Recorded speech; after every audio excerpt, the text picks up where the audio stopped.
experts have differing opinions about adjustments to Nigeria's monetary policy rate. Back in July, MPC, headed by Acting Governor Fola Shonubi, who increased the interest rate by 25 basis points to 18.75 from 18.5 back in May. And we're going to be seeing what happens next, or if we even have a MPC meeting in the future.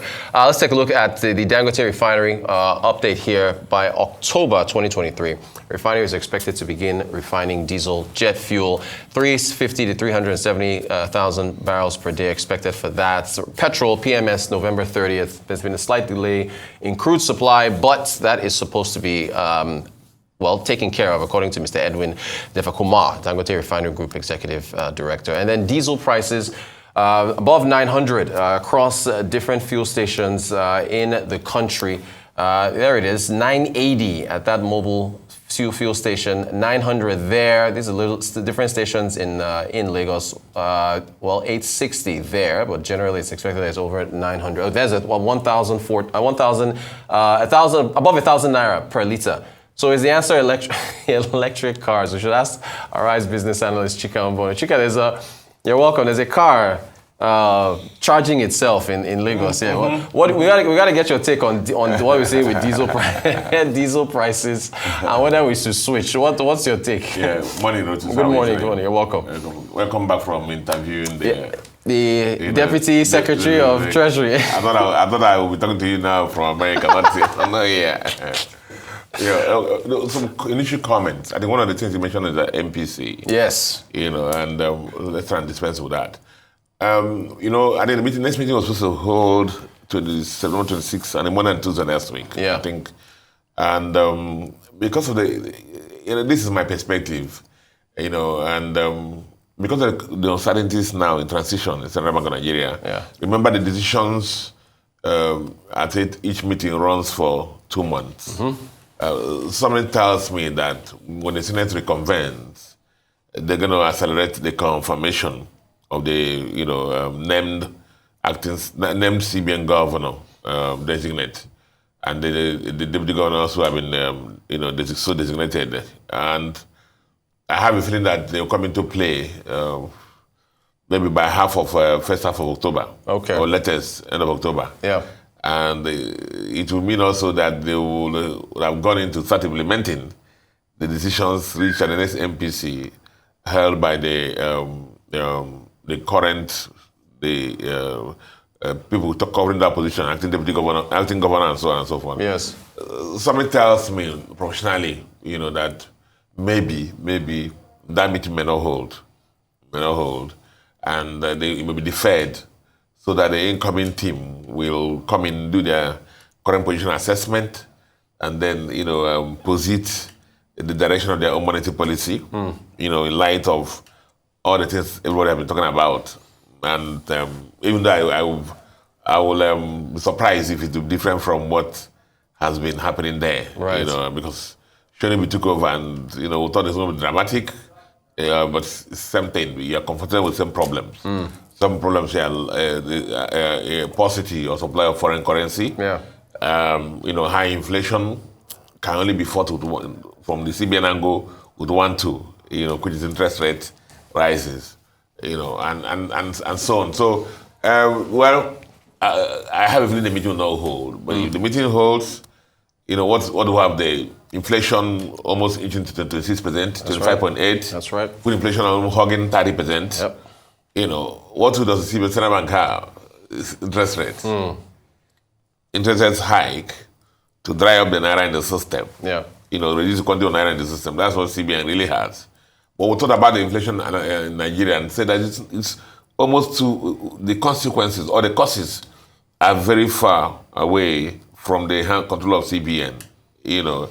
Removal of fuel subsidy, high exchange rate, security problem challenges, which have limited food supply, value chain, and so on and so forth. A lot of those are out of the control of Central Bank of Nigeria. So using interest rate to chase those is going to be a problem. But let's wait and see. Yeah. Today, tomorrow, we'll know whether the meetings next week will hold or not. All right. Thank you for that. Diesel. Diesel is... Well, I mean, the first thing I want to put out there is that I think you should know that diesel is I think when kerosene, I believe, but even more diesel, is really the fully deregulated product in Nigeria. And therefore, what you see represents what the price should be based on demand and supply. Yes. In addition, hitherto, VAT was not charged on diesel. Right. So transposing the 75% on VAT has also, raised the price of diesel to the current levels of 900 naira thereabouts per liter. So it's not surprising that the price is hanging there. Traditionally, the price of diesel are usually really higher than the price of petrol or PMS, as the case may be, or gasoline, as people call it. Now, but the school of thought is also out there that is our petrol really fully deregulated. That is the question. The question. Because of the things you're saying also, when the deregulation issue started, oil was about $75 per barrel.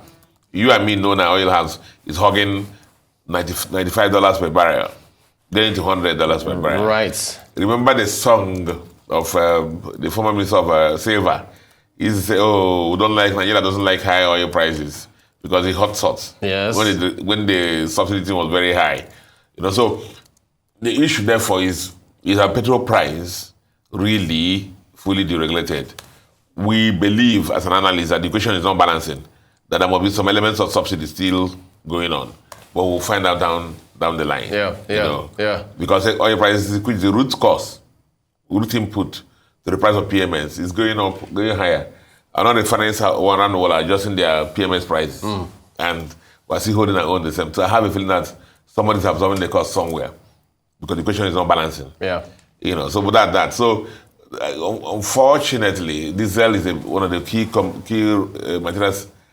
Most of the factories in Nigeria and houses in Nigeria, big houses, are run on diesel generators. And so that is actually increasing the cost of production and cost of a personal lifestyle for a lot of people. That's how it is. Yeah. You tag that to electric vehicles. You will get there. Yeah. Because you know what happened. The land falls. It falls from a lot of places abroad now. This is happening. Yeah. And Nigeria is a fat country. Yeah. We copy a lot. So sooner than later, the reality will hit us that's the way we're going to go to. There's a concurrent thing about gas-powered vehicles. Yes. And electrical-powered vehicles. Well, I mean, someone will just say here that you can charge your car now and then reach on each other. There's no NEPA. There's no NEPA, so your car will just die there, that kind of stuff, It's like all those times they say electric train.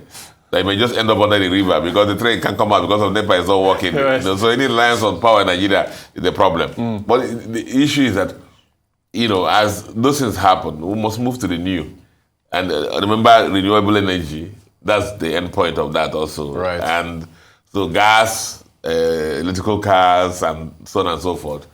The FAD is a fat country. Very soon, people have about 5 cars. One in their fleet will be electric vehicle, gas. and they'll start gas, and we'll start seeing that. But that's the direction. It's going to happen. But consequence of that, remember, is what? Power. Not that. Yeah. The sense that if there are more electrical vehicles that are being used, our fuel, our petrol. All right. Consumption will less. Yeah. And a lot of countries who are buying our petrol now, especially the European countries, have set deadlines on when they should move to electrical cars. And so we need to be prepared for that too. Right. Prepared for that. That's the other thing about that. Brave new world. Chika, you visited the Dangote Refinery. The updates on...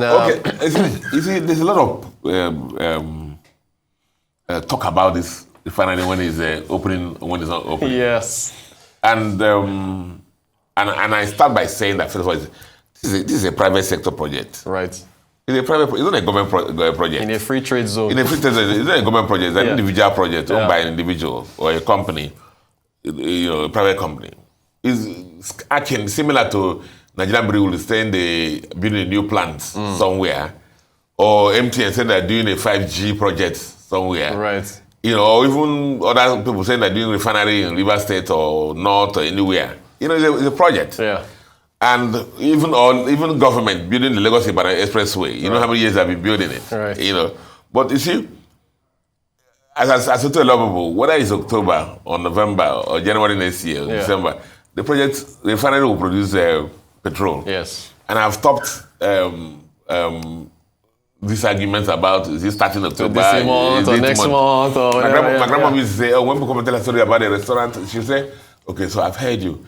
The day the restaurant produces the first plate of food and calls us to come and eat and test it, they will know your restaurant has opened. And so all this story about this pepper, you went to the market and saw onions or whatever. Yeah. Let's do that. But I sure do know that this guy is heavily leveraged. He was borrowed from a lot of banks. Yeah. In his own personal interest. He has to open it. He has to open it. Because the interest, at the time I knew, the interest was about $1 billion a year. Wow. So how will he become that kind of base? Yes. That debt. And then you don't want to, it must work. Right. The refinery must work. But you see, this is a refinery, if you go there, you have hundreds and thousands of kilometers of pipes connected together. Compressors and so many things working together to make sure everything works. In a third world country, where the guy has to build from scratch. Yeah. They have to go down before it's coming up.